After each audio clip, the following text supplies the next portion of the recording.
this is me building a prototype for 6 hours straight. This is slave labor to my own project. This is what the DIY and maker movements really look like. And this is an analogy for today's construction and manufacturing worlds with brute force assembly techniques. And this is exactly why I started studying how to program physical materials to build themselves. But there is another world. Today, at the micro and nanoscales, there's an unprecedented revolution happening. And this is the ability to program physical and biological materials to change shape, change properties, and even compute outside of silicon-based matter. There's even a software called CAD Nano that allows us to design three-dimensional shapes like nanorobots or drug delivery systems and use DNA to self-assemble those functional structures. But if we look at the human scale, there's massive problems that aren't being addressed by those nanoscale technologies. If we look at construction and manufacturing, there's major inefficiencies, energy consumption, and excessive labor techniques. In infrastructure, let's just take one example. Take piping. In water pipes, we have fixed capacity water pipes that have fixed flow rates, except for expensive pumps and valves. We bury them in the ground. If anything changes, the environment changes, the ground moves, or demand changes, we have to start from scratch and take them out and replace them.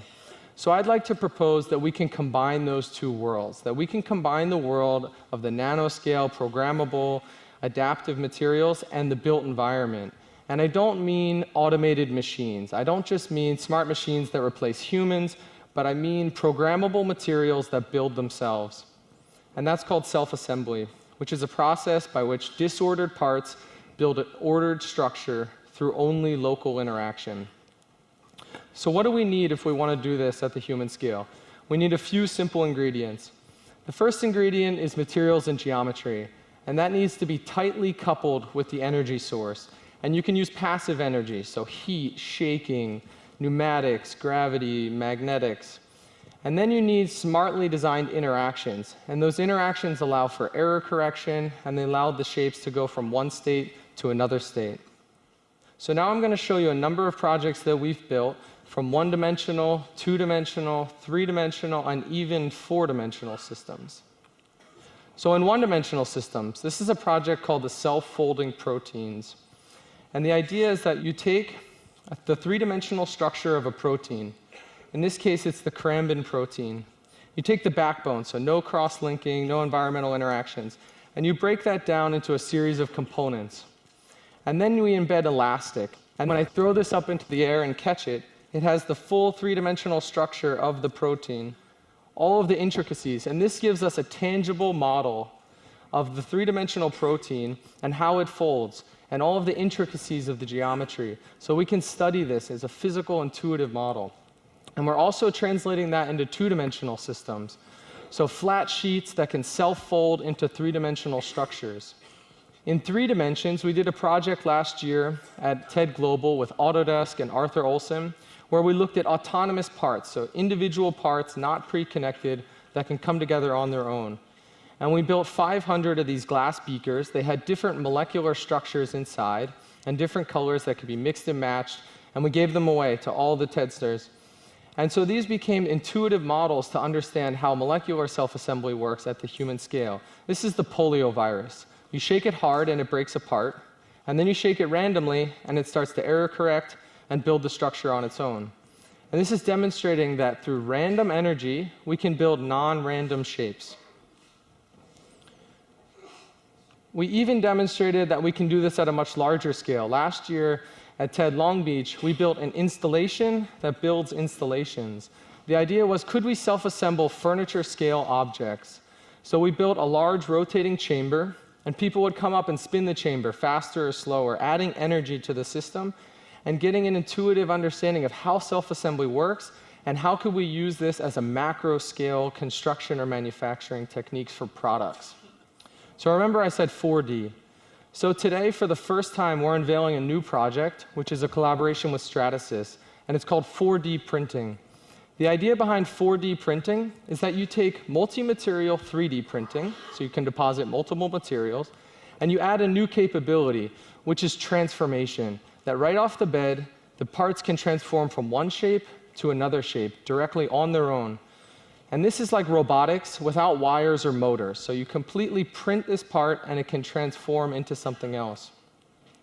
We also worked with Autodesk on a software they're developing called Project Cyborg. And this allows us to simulate this self-assembly behavior and try to optimize which parts are folding when. But most importantly, we can use this same software for the design of nanoscale self-assembly systems and human-scale self-assembly systems. These are parts being printed with multi-material properties. Here's a first demonstration, a single strand dipped in water that completely self-folds on its own into the letters MIT. I'm biased. This is another part, single strand dipped in a bigger tank that self-folds into a cube, three-dimensional structure on its own, so no human interaction. And we think this is the first time that a program and transformation has been embedded directly into the materials themselves. And it also might just be the manufacturing technique that allows us to produce more adaptive infrastructure in the future.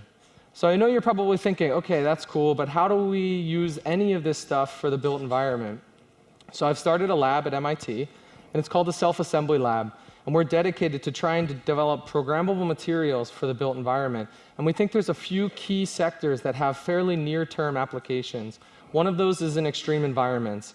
These are scenarios where it's difficult to build, our current construction techniques don't work. It's too large, it's too dangerous, it's expensive, too many parts. And space is a great example of that. We're trying to design new scenarios for space that have fully reconfigurable and self-assembly structures that can go from highly functional systems from one to another. Let's go back to infrastructure. In infrastructure, we're working with a company out of Boston called Geosyntec, and we're developing a new paradigm for piping. Imagine if water pipes could expand or contract to change capacity or change flow rate, or maybe even undulate like peristaltics to move the water themselves. So this isn't expensive pumps or valves. This is a completely programmable and adaptive pipe on its own. So I want to remind you today of the harsh realities of assembly in our world. This is complex things built with complex parts that come together in complex ways. So I would like to invite you, from whatever industry you're from, to join us in reinventing and reimagining the world, how things come together from the nanoscale to the human scale, so that we can go from a world like this to a world that's more like this.